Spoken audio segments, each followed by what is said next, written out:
Podcast. Today we have two magnificent ladies with me. We have Cath and Bec from Launch Learning, who are here to share with us about why tutoring is so important when we are raising our neurodivergent children in a very typical world. Why tutoring can be the link between our children really thriving versus surviving. So, Bec, thank you. Bec and Cath, thank you so much for coming on. I so appreciate you being here and being able to share your wisdom. Thanks so much for having us. Pleasure to be here. Thanks very much. Amazing. So, ladies, the reason why I have brought you on, you guys are so dear to my heart. You are the two incredible teachers that are helping my angel boy really thrive.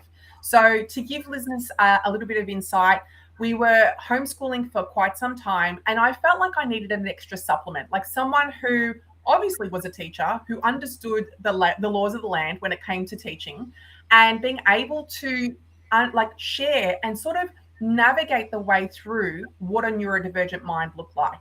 And at the beginning, there was, and which I can attest, I'm sure you can attest to it too, there was so much stimming. There was so much, he felt very uncertain, unsafe, but you guys persisted. And I've never seen two kinder people being able to be in an environment where not only did you take the time, but you pivoted in ways that made sense to him. You pivoted because it was all play-based. You pivoted in a way that he understood.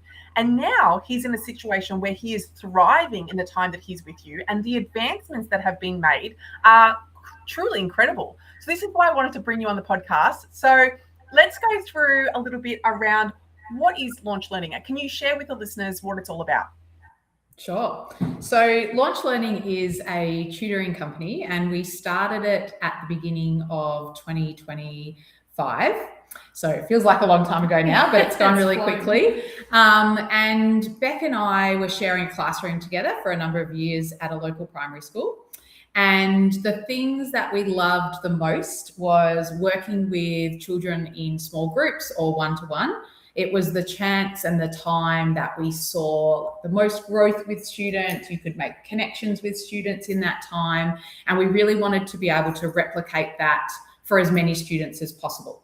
So out of that, Launch Learning was born, and we work with primary school students from prep, and we have up to year 7 curriculum as well.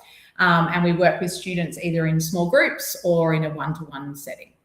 So we have students, we've got a whole really range of students that come to us for very different reasons. So some, quite a lot of our students are neurodiverse. We've got students that are coming to us because, you know, they have a lack of confidence, or because they really want some extension in their learning, or they need some support with something in particular, or it might be more around like work habits and being able to, you know, build focus and those sorts of things. So it's really dependent on each individual child, as it should be. Absolutely. And look, forgive me if I'm incorrect, and I'd love to be corrected, but like teachers are they're under the pump, right? There is so much curriculum that they are being asked to teach. And it's so hard, especially if you have a child who needs that one-to-one support, that you're just not going to get it in a mainstream private school, not mainstream school, or even potentially a private school as well. So having tutoring to be able to supplement what's going on, to be able to hone in on the skills that they need to be able to excel is hugely important.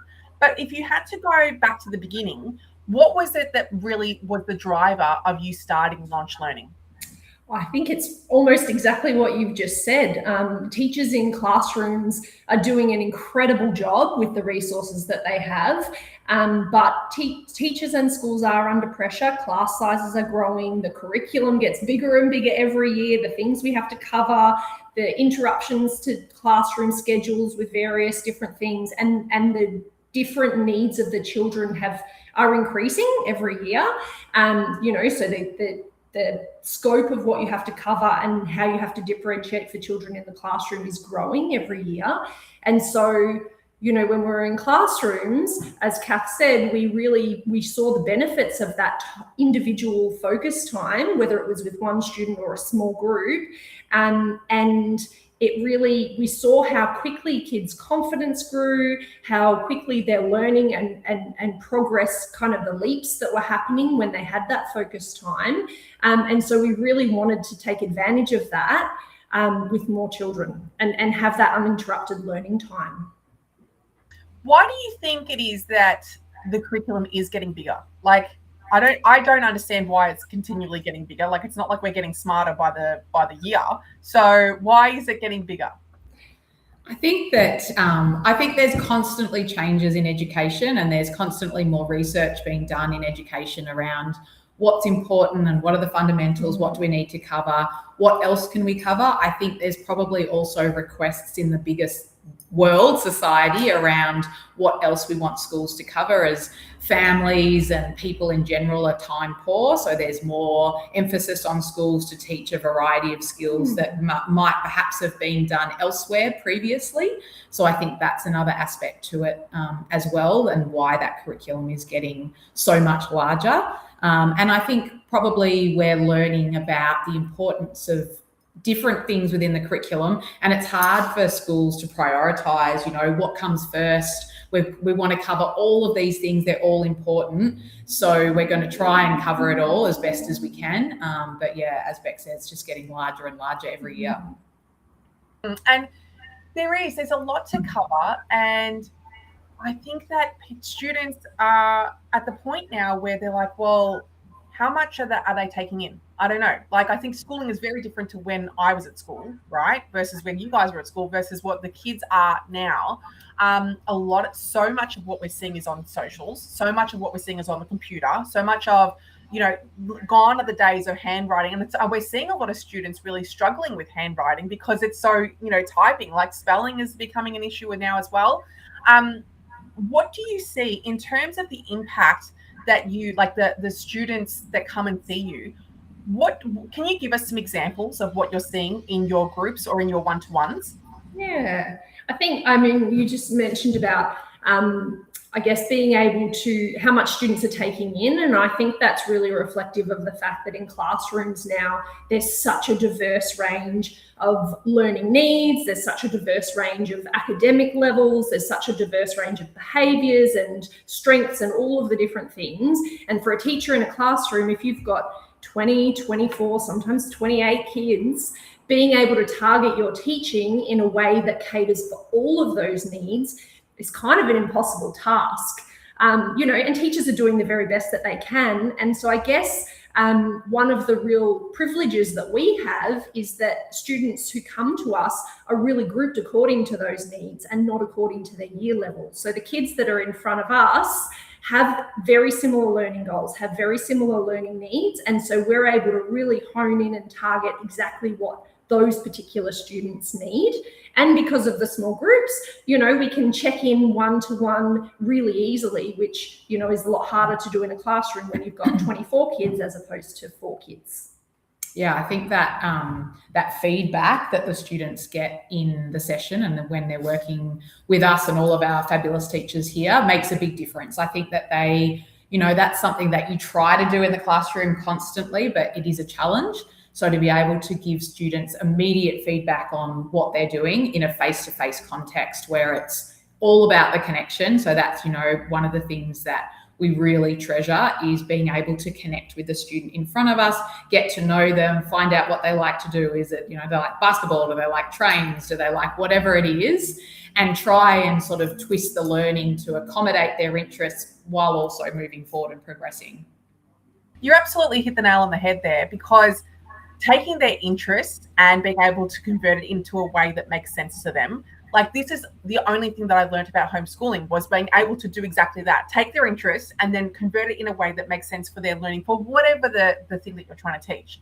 And parents sometimes just don't have the capacity or the time to be able to do that, let alone being able to decipher what the curriculum is and then be able to, convert that into something that makes sense to their child to be able to teach, which is why launch learning has played such a pivotal role in my Angel Boys' academic growth, because I think it's so worthwhile, whether you're homeschooling or whether you're in mainstream or private, I think, or Catholic for that matter. It's something where parents are feeling like they're overwhelmed, right? They don't understand. Like the way that the maths is being taught now is different to the way the maths that we really were taught, right? And so then as a parent, you're sitting there going, well, this is the way I learnt it to be, so I'm going to show you that way. And then the child goes, well, that's not how we were being taught. We're sitting there going, well, I don't know how to teach you. So having that supplementary educational tact, that extra part to be able to support a child nowadays. Before, I think tutoring was looked upon as if like, oh, the child is falling behind and we really need to like, you know, we want this child to go to, you know, Monash or Melbourne University. We want to get him to the top of the top. So this is where he needs to get tutoring. Now kids, I think, are just the ones that are just trying to survive are getting tutoring just to be able to get them through, which is saying something about you guys, because you guys are amazing, but also because we want the best for our kids regardless of where they are. So tutoring, I think, has changed frames in the way that parents look at it, and the way that it's no longer seen as a you know, we've got to get our child to go to tutoring. Now it's like, this is an amazing way I can take my child here. They can thoroughly enjoy their time. They can get what they need. And I don't have to feel guilty about not being able to show up as a parent, right? Because it can feel really overwhelming. And oftentimes too, you know, kids, when they're at home, that's their space to relax and have fun and connect with their family. And so oftentimes kids don't want to sit down and have sit and do their maths with their parents. You know, your mum, you're not the teacher. And so, you know, it's fabulous that parents are doing all of these amazing things with their kids, but it's a different relationship. Oh, yes. How many times my angel boy was like, exactly that. You're not my teacher. I don't know how to do this. Like, it's a big no. And so how do you find that parents are finding the right supports and the right avenues for their children? Like, where are parents supposed to turn to in order to help their children thrive? Sure. So, I mean, I suppose if they're already in a school environment and they have some questions or concerns about their child, whether that be because their child needs some extra support or some further extension, or they're neurodiverse and they want to get some supports around that, you know, a really good place to start is the classroom teacher, and be asking the classroom teacher, you know, have they made any observations about your child, and what have they noticed in terms of their learning, but also their social interaction, even behaviours in the classroom, such as being able to come in and sit down, being able to focus for a period of time. So getting some data from this classroom teacher is a really good way to start. There's also other people within a school that can help. Also, there's often schools have like a wellbeing coordinator or someone in that type of position. Often schools use different titles for that, but there's someone like that might be able to also be a source of the types of supports that school provides. So, for example, some schools do provide tutoring within the school environment. Some schools provide options for having education support staff in a classroom for a student or specific students in the classroom. So that's probably one avenue that you could go to within a school. Yeah, absolutely. Teachers obviously the first port of call in most instances, because they're going to know the child the best and have, as Cath said, they'll have a lot of data and information on hand that they can already speak to. And then really it's about, I guess, working your way up then the other support staff within the school to try and find the supports that you need. I mean, obviously, it depends on what the child's particular needs are. If it's something like a child looking for some extension, perhaps in a classroom, then that conversation might be very different. It might be around, you know, how are there students in other classrooms that could be, you know, could there be groups working together and those sorts of things? Or are there, I know in lots of schools, there's programs that can be accessed, like the Victorian High Ability Program, for example. So it's, you know, asking some questions around what other things are available. And as Cath said, if it's a wellbeing support that's needed, or, you know, for particular different, if a child has a particular diagnosis or has particular learning needs, then that's really probably you're looking more towards the wellbeing and inclusion officer within the school. And then I guess the other side of that is if you're not currently in a school or you're looking for a different school, but you're looking for something specific, it's asking questions of the school. So can they give you some really good examples of how they support current students in the school that have specific learning needs? Or can they provide you, what does that timetable look for a child that might be at school, not all of the time, some of the time, or when they transition to a full day, for example, what does that look like? What support staff do they have available in that school? So really finding out specific examples from the school and seeing if it matches up with what you know that your child would need as well. And obviously providing the school, if you do have any assessments that have been done or that, that background information can really help the school target and support for that child as well. Yeah, I love that so much because like you said, teachers have got a lot on their plate. So any information that we can offer is so thoroughly important. And that goes for you as well. So in Launch Learning, you guys mainly focus on maths and English as being your two main subjects. What are you finding is the biggest thing that children are presenting with needing assistance with? Like, is it more maths? Is it more English? Is it 50-50? Is there something specific in maths that they're needing work on or in English? What are you finding? It's been a real mix. I think we've been quite surprised that we've had really kind of equal numbers of students kind of across year levels. We've had kind of equal numbers of boys and girls, fairly equal numbers of kids needing support and kids needing extra extension. I think across the board, one thing that we do see often is just low confidence, and often that is something that really affects students' progress. Has a huge impact on students' progress. Quite often, once the confidence is there, the growth just, comes naturally. Another thing that we're seeing, and you might have read about recently, the government mandated synthetic phonics programs in all primary schools, and that's now something that's starting to be implemented. But we are seeing in a lot of senior primary school kids, because they haven't had that phonics foundation, that a lot of kids have kind of learnt to read and spell and write just by memorizing words, and that sort of starts to fall apart once they get to the senior year levels, because there's become so many words that it becomes just impossible to memorize everything. So that's something that we're seeing, but we're really pretty happy that now all government primary schools are implementing those phonics programs. So that's really fabulous. And that's something that we do here as well, of course. Yeah.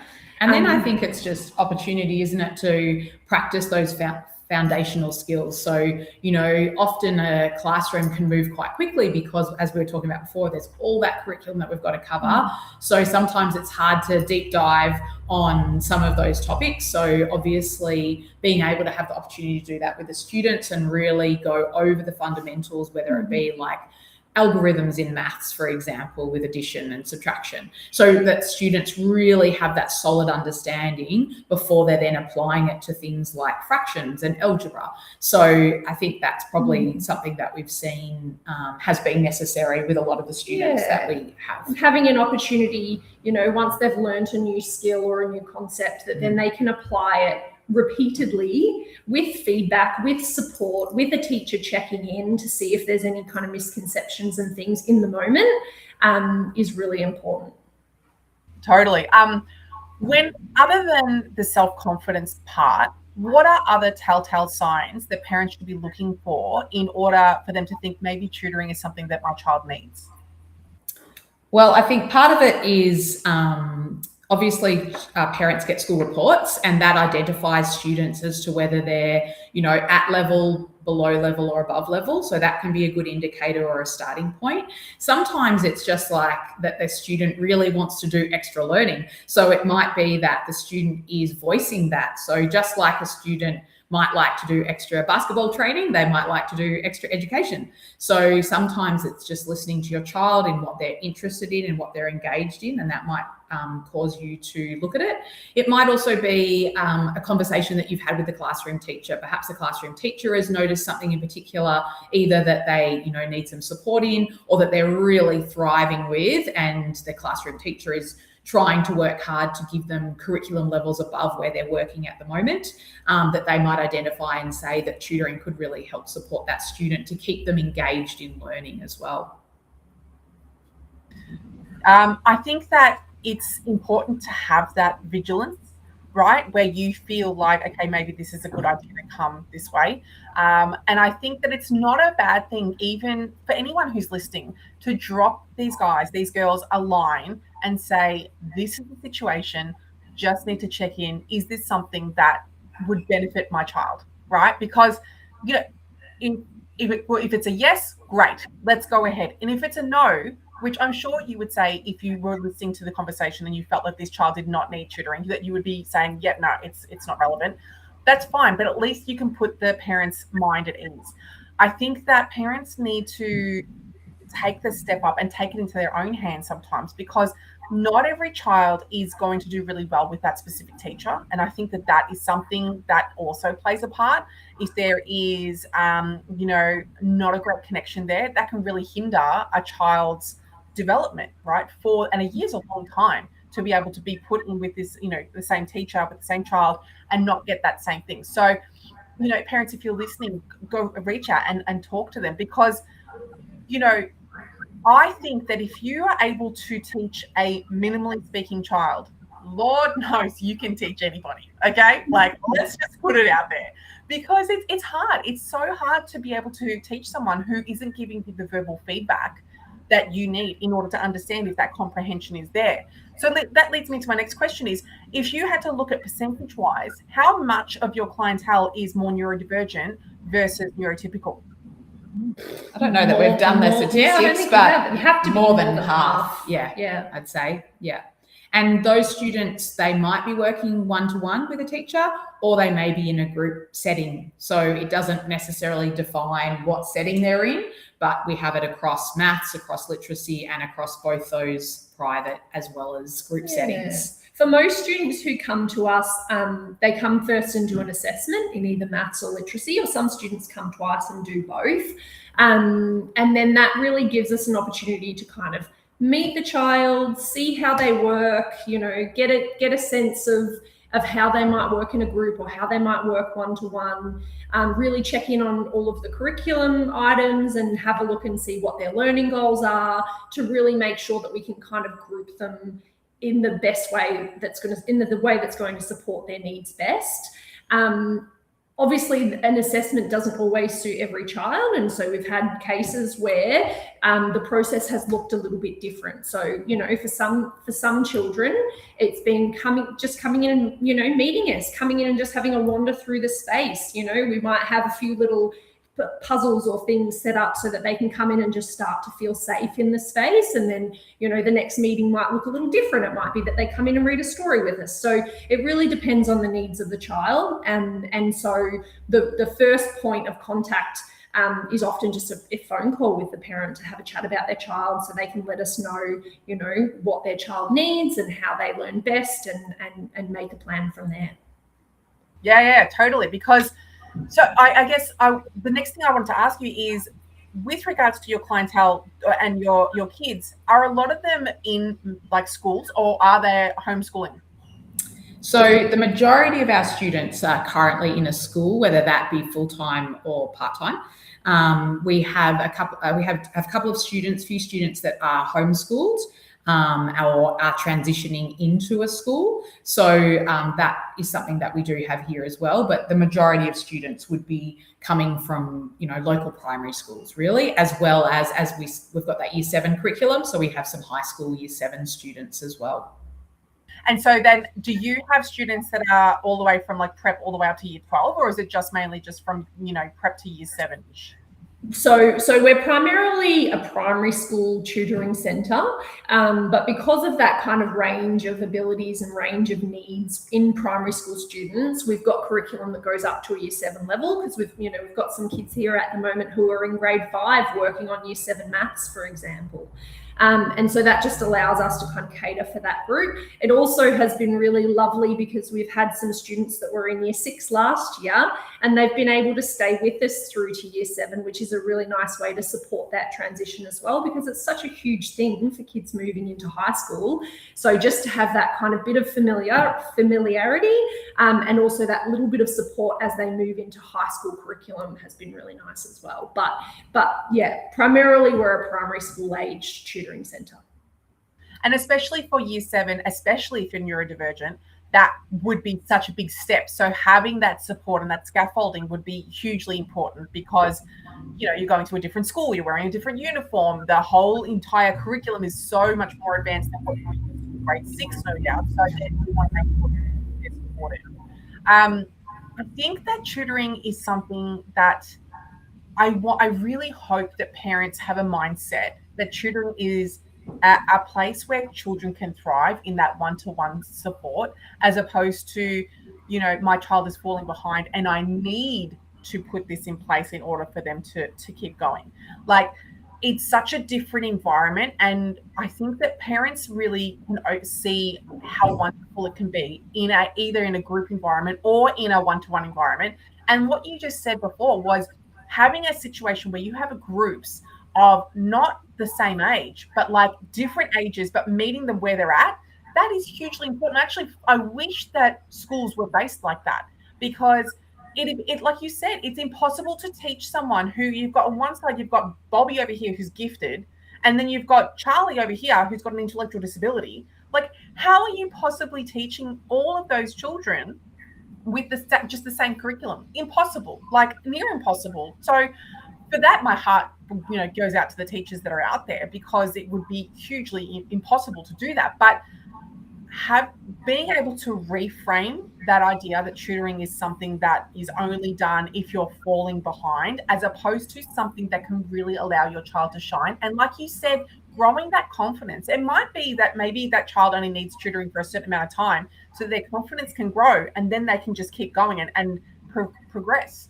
Is that something that you see happens in your clinic? Yeah, definitely. We've had parents say exactly that. So, if a student comes here, and whether they're support or extension, and they're building that confidence in what they're doing, and they're having a go at something, they've had a go, it's worked out, or they've had a go, they've made a mistake, the world hasn't stopped, they've continued on, they've learned something extra. Then they've applied that in other things that they're doing in their life, whether that be at school or whether that be in a sport outside of here.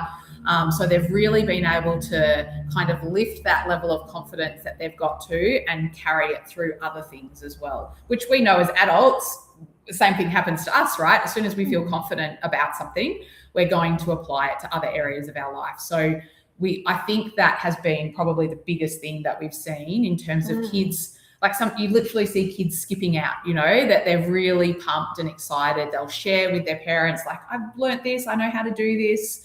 That's thrilling. I think that's been a real joy for us. And, obviously we went into this knowing that we had a good thing, because we saw it happening in classrooms. We saw that growth, we saw the progress, we saw the light bulb moments and the joy when kids got it. But we've still been quite blown away by how much kids love it, because ultimately kids are curious little creatures, right? They want to know about the world. They want to find out things. And so it's really just about finding that pitching things at the right level, finding the thing that hooks them, finding the things that interest them.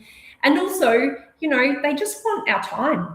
The kids just want our time, and how lovely for them to have an adult's undivided attention for an hour, where they can ask questions, they can be engaged. To have a teacher's time for an hour is gold. Absolutely, especially when we're all so busy, right? Where we're like, come on, let's go, your shoes and socks and out the door and the bags and this and that. It's nice to be able to slow down and do that teaching in a way that, again, meets them where they're at, where they can understand it fully. And as you said, celebrate what's happening, because it's something that they've achieved, especially for the neurodivergent community, where it's doubly as hard to get to where they need to be. And then once they're there, it's an even bigger celebration, right? I'm often like, after my angel boy has come out, I'm often like, yes, we did it. We did it. So yeah, exactly, right. And it's such a kick to be able to see the progress that he's made and what he's trying to implement. And every part of it is layered. Like, I would never say, don't go to OT, don't go to speech, just do therapy or just do tutoring or something. It's all layered. Every part of it is layering on getting our children to where they need to be. And I think that is so important for parents to understand what's going to work. Test and measure, see what works, see how it feels. Do you feel comfortable with the tutors? Do you have questions? Like, I think that parents can really open their eyes to this and see the beauty that is tutoring, to be able to supplement that, especially if a child is only going part-time to school, feeling like, coming from the coaching point of view, right? Parents are feeling like they are failures if their children aren't going full-time, right? Parents can feel like, and not always, parents can feel like they're letting down their children if they don't have the capacity or understanding of how to connect with their child. So going to a tutoring company like you guys and being able to go, I'm not really sure, can you have a go? Can you see if you can connect and see? And you're bringing different things to the table. You're bringing your own experiences to the table. You're bringing your own backgrounds and what you've learned in the classroom and what you've learned as being mums yourselves, to be able to share with that child about getting them across the line. And sometimes as parents, we can feel really downtrodden and really hard on ourselves if we're not able to make that success on our own. So I think that as parents, if you're feeling that way, it's not failure. My Lord, it is not failure, because I can tell you right now, raising a neurodivergent child, I will put my hand up. It is tough work, but that's why we have community around us, right? That's why we have a team of people around us to be able to support and scaffold and make sure that support is happening so that we can get the best for our children. So for that, I will be eternally grateful to you, for both of you, because you're both such amazing souls. I would just want to ask, is there anything else that you would like to add before we wrap up? I guess I would just really encourage parents just to reach out, that whether it's to their classroom teacher, whether it's to centres like us, the more people that you ask, the more information that you get. Sometimes it can be really hard to find time to touch base with people within a school. Teachers are really busy, they've got lots of students, so having other people that you can reach out to just as a sounding board to ask the questions, my child's doing this, what do you think? Is that age appropriate, or should I be looking into something else? Just being brave enough, I guess, to ask the questions, and ask again and ask again and ask different people, to find the right things for your child, the right supports. Yeah, and I just think remembering that you're your child's advocate. You're the one who knows your child best. You're the one who knows what's changed in your child's life or what's coming up, all of those things, and that's really important to remember as well when you're speaking to anyone. One other question that just came to mind, which I'm very interested to know, do you find any children, specifically girls, obviously, potentially boys, but specific girls, that maybe go through puberty and the academics have changed, or something has shifted and they're finding things harder to learn, or maybe they're finding it easier? Who knows? But is that a link that you have found, or am I think that any change, whether it be puberty or life circumstances, family dynamics, whatever it is that's changed, can definitely impact learning in terms of the level of engagement or their confidence in learning. So I think probably more from that aspect, so probably across the board, boys, girls, that those changes can impact confidence or how interested they are in learning something at that time. Yeah, there is a real kind of pattern in the kind of upper middle years of primary school, sort of grade 3, 4, 5, 6, where there does seem to be a bit of a shift for a lot of students. And I think that's probably influenced by a lot of things. There's a lot of things going on socially for them. They're becoming more aware of themselves and of their peers. So they're starting to make comparisons and things like that. Starting to be more aware of how other people see them, so maybe they're not wanting to make mistakes. So there does seem to be a little bit of a pattern in kind of those senior primary school years where we do start to see confidence drop for some students. And yeah, absolutely.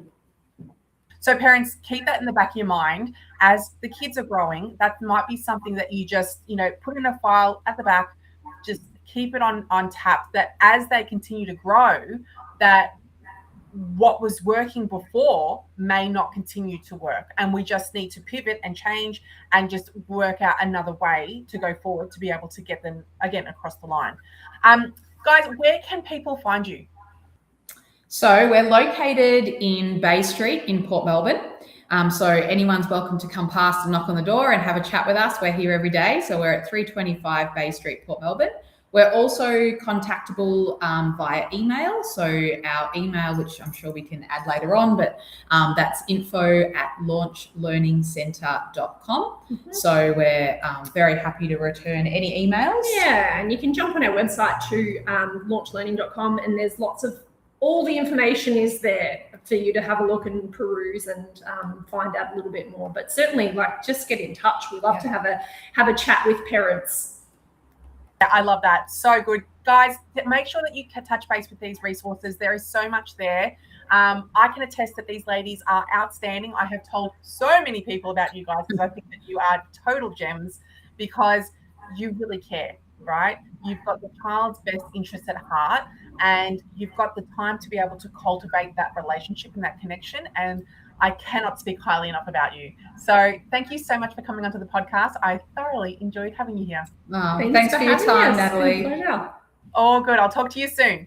Speak to you soon. Bye. Bye.